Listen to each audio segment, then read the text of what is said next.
Saya sebenarnya telah pun menerima sepucuk surat datangnya dari seorang pendengar. Dan sebenarnya surat ini belum saya membukanya. Saya belum buka surat ini dan tak tahu apakah isi kandungan cerita di sebalik surat ini.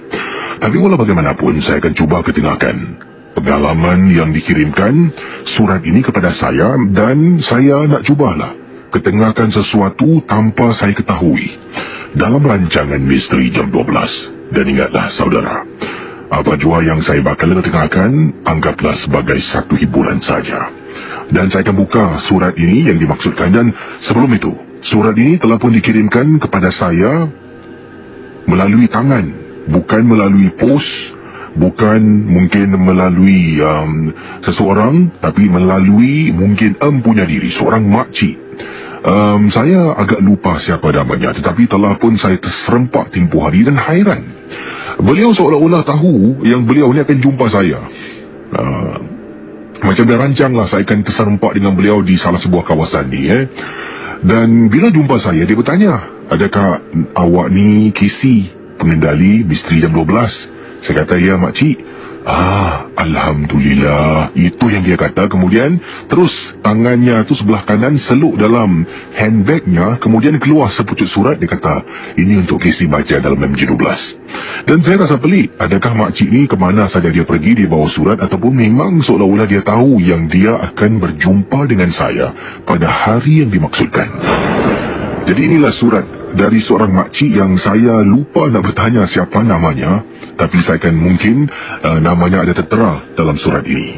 Jadi saya akan cuba ketengahkan surat ini dalam rancangan Misteri Jam 12. Baik, sekejap ya.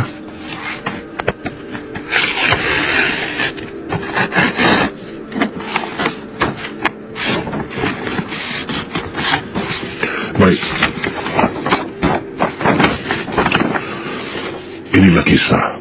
Surat yang saya tidak tahu apa isi kandungannya akan saya ketengahkan dalam rancangan Misteri Jam 12.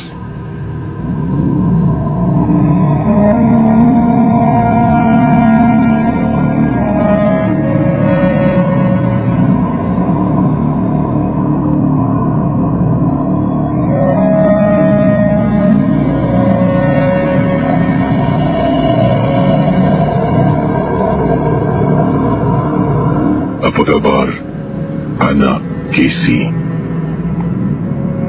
Nama makcik Sumina. Terima kasih kerana menerima sepucuk surat ini. Makcik ingin berkongsi sesuatu kepada Casey supaya dapat dikongsi bersama kepada semua pendengar Misteri Jam 12. Surat yang ditulis oleh makcik sendiri ini tidak begitu sempurna. Sebab maklumlah, tulisan tidak begitu cantik, tapi harap Casey dapat membacalah tulisan ini. Tujuan makcik Sumina kirimkan sepucuk surat kepada Casey sebenarnya, makcik Sumina pernah satu ketika dahulu mengamalkan satu ilmu pemujaan saka. Dan Casey, bila manusia semakin senja, ada yang mungkin masih teruskan perbuatan yang dianggap sebagai salah ataupun syirik. Ada mula sedar bila dapat taufik dan hidayah dari Yang Maha Esa, dapat penunjuk dan perbuatan kita adalah salah. Makcik mungkin katanya salah seorang dari mereka yang tetap mengamalkan ilmu perubatan saka. Beberapa kali ingin menghentikan, tetapi perasaan naluri ini meluap-luap bila berhenti. Ada saja benda yang tak kena. Rasa tak sedap hati, badan mula sakit. Tapi bila teruskan upacara pemujaan saka ini, badan macam biasa. Casey jumpa makcik, dapat lihat makcik agak-agak umur berapa. Secara peribadi saya rasa bila saya berjumpa dengan makcik itu, mungkin umurnya, usianya lebih kurang pada mungkin lewat 60 tahun, nak masuk 70. Ya. Dan cuba Casey teka berapa umur makcik. Dan Casey pusing di belakang surat yang terakhir. Di situ ada tertera usia makcik. Sekejap ya. Saya rasa 60 lebih 70 lah. Mana surat terakhir? Ya. Usia makcik yang sebenar 89 tahun. Wah, 70, 89, 20 tahun beza. Okey, kita kembali ke surat ni. Kata Makcik Sumina, pastinya Kisi dah tahu umur makcik berapa. Dan itulah usia sebenar. Kalau tidak mengamalkan ilmu pemujaan saka ini, makcik macam makcik-makcik yang lain. Pada usia 89, sakit-sakit badan, tulang yang sakit, tak boleh berjalan. Makcik tidak menggunakan tongkat Kisi. Pemujaan saka kata Cik Sumina yang dilakukan oleh beliau adalah dengan mengasapkan beberapa barang yang disimpan sebagai barang-barang saka yang saya katanya di sini tak nak sebutkan pada Kisi.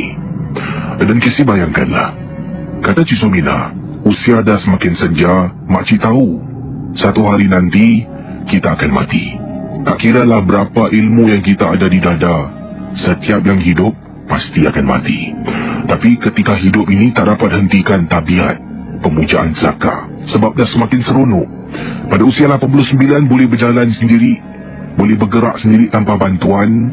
Sebab itulah makcik tak nak berhenti, sebab nak lihat cicit-cicit membesar, nak mempunyai tenaga. Anak-anak pernah tanya, bagaimana mak boleh kuat macam ni? Usia dah 89, pergi doktor pun tak ada sakit. Tapi makcik hanya mengatakan, oh tak biasalah, makan benda-benda yang sihat, makan ulam. Mereka tak tahu sebalik ilmu saka yang saya miliki, Kisi. Jadi para pendengar dia 897, kata Cik Sumina, satu hari makcik akan meninggal dunia. Ilmu saka ini akan diturunkan kepada anak, mungkin cucu-cucu yang disayangi. Tak sampai hati, Kisi. Saya tidak sampai hati untuk memberikan saka ini kepada mereka. Sebab itulah dirahsiakan sampai ke saat ini, kata Cik Sumina.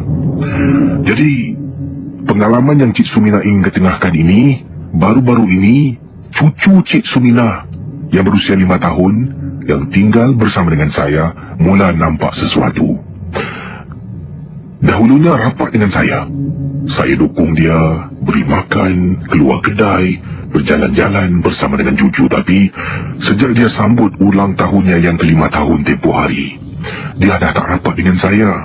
Bila anak saya iaitu ibunya tanya, kenapa tak rapat dengan nenek, pergilah dekat nenek. Takut muka nenek macam mumuk. Anak fikirkan makcik tak dengar, sebab makcik duduk di dapur. Tapi dengar Kisi cucu mengatakan takut. Wajah saya macam hantu. Betul, Kisi. Kalau saya tidak memerhatikan ilmu saka ini, wajah saya memang berkedut-kedut, lebih teruk daripada orang berusia 89 tahun. Dan kebelakangan ini cucu kata dalam rumah ternampak kelibat perempuan. Kisi, kata Cik Sumina, saya benar-benar takut.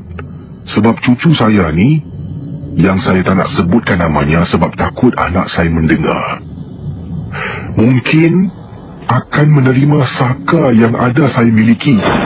Dan saya tak sampai hati nak turunkan saka itu kepadanya, dan tak tahu bagaimana caranya. Saya berharaplah pendengar-pendengar dapat mendoakan cucu saya, semoga dilindungi oleh Allah dan malaikat-malaikatnya.